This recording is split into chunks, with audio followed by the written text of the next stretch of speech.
ಸತಿ ಕ್ವಾಟ್ಲೆ ಕಿಚನು ತುಂಬ ಚೆನ್ನಾಗಿ ಮೂಡ್ ಬಂದಿದೆ. ಅದೇ ಥರ ನೋಡೋರು ಜಾಸ್ತಿ ಆಗಿದ್ದಾರೆ. ಇದಕ್ಕೆ ರಕ್ಷಿತನೂ ಒಂದು ಕಾರಣ ಅಂತ ಹೇಳ್ಬೋದು. ಯಾಕಂದರೆ ಬಿಗ್ ಬಾಸ್ ಆದಮೇಲೆ ರಕ್ಷಿತನ ಇಷ್ಟಪಡೋರು ಜಾಸ್ತಿ ಆದರು. ಈ ಸತಿ ಕ್ವಾಟ್ಲೆ ಕಿಚನ್ಗೆ ರಕ್ಷಿತಾ ಬಂದಿರೋದ್ರಿಂದ ನೋಡೋರು ಜಾಸ್ತಿ ಆದರು. ಇನ್ನೂ ಒಂದು ಕಾರಣ ಓಂ ಪ್ರಕಾಶ್ ರಾವ್ ಅವರು. ಇವರು ಮಾತಾಡೋ ರೀತಿ ಜನಗಳಿಗೆ ತುಂಬಾ ಇಷ್ಟ ಆಗಿದೆ. ಮತ್ತು ಇವರು ಇರೋದ್ರಿಂದ ಅದರಲ್ಲಿ ಕಾಮಿಡಿ ತುಂಬ ಚೆನ್ನಾಗಿ ಬರ್ತಿದೆ. ಅವರು ಬೈಯೋದಾಗಿರ್ಬೋದು, ಅವರು ಮಾತಾಡೋ ರೀತಿ ಇದು ಜನಗಳಿಗೆ ತುಂಬಾ ಮನೋರಂಜನೆ ಕೊಡ್ತಿದೆ. ಅವರು ಕೋಪದಿಂದ ಮಾತಾಡಿದ್ರೇನು ನೋಡೋರಿಗೆ ತುಂಬಾ ಕಾಮಿಡಿಯಾಗಿರುತ್ತೆ, ತುಂಬಾ ಮನೋರಂಜನೆ ಆಗಿರುತ್ತೆ. ಈಗಾಗಲೇ ಇದು ಶುರು ಆದಾಗಿಂದ ಶನಿವಾರ ರಕ್ಷಿತಾ ಅವ್ರನ್ನ ತೋರಿಸ್ತಿದ್ದಾರೆ, ಮತ್ತು ಭಾನುವಾರ ಓಂ ಪ್ರಕಾಶ್ ಅವ್ರನ್ನ ತೋರಿಸ್ತಿದ್ದಾರೆ. ಇವರು ಪ್ರೋಮೋ ಬಿಟ್ಟಾಗೆಲ್ಲ ಶನಿವಾರದ ಪ್ರೋಮೋದಲ್ಲಿ ರಕ್ಷಿತನ ಹೈಲೈಟ್ ಮಾಡಿರ್ತಾರೆ. ಯಾಕಂದರೆ ಜನಗಳು ಕಾಯ್ತಾ ಇರೋದೇ ಅವ್ರಿಗೋಸ್ಕರ. ಅದೇ ಥರ ಭಾನುವಾರದ ಪ್ರೋಮೋ ಬಿಡ್ತಾರೆ.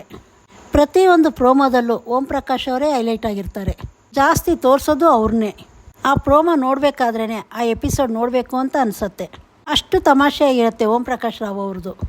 ಮತ್ತು ಭಾನುವಾರದ್ದು ಎಪಿಸೋಡ್ ನೋಡಿದ್ರೆ ಅದರಲ್ಲಿ ಮುಖ್ಯವಾಗಿ ಜಾಸ್ತಿ ಓಂ ಪ್ರಕಾಶ್ ರಾವ್ ಅವ್ರನ್ನೇ ತೋರಿಸ್ತಾರೆ, ಅವ್ರನ್ನೇ ಹೈಲೈಟ್ ಮಾಡಿರ್ತಾರೆ.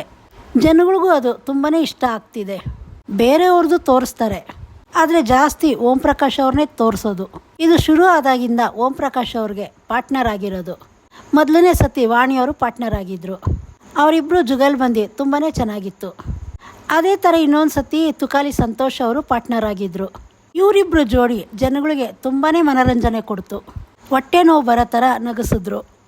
ಎಲ್ರಿಗೂ ತುಂಬಾ ಇಷ್ಟ ಆಯಿತು. ಅದೇ ಥರ ಈ ವಾರ ಮತ್ತೆ ವಾಣಿಯವರೇ ಪಾರ್ಟ್ನರ್ ಆಗಿದ್ದಾರೆ. ಅದೇ ಥರ ರಕ್ಷಿತಾಗೆ 2 ವಾರದಿಂದ ಸೂರಜ್ ಅವರೇ ಪಾರ್ಟ್ನರ್ ಆಗಿದ್ದಾರೆ.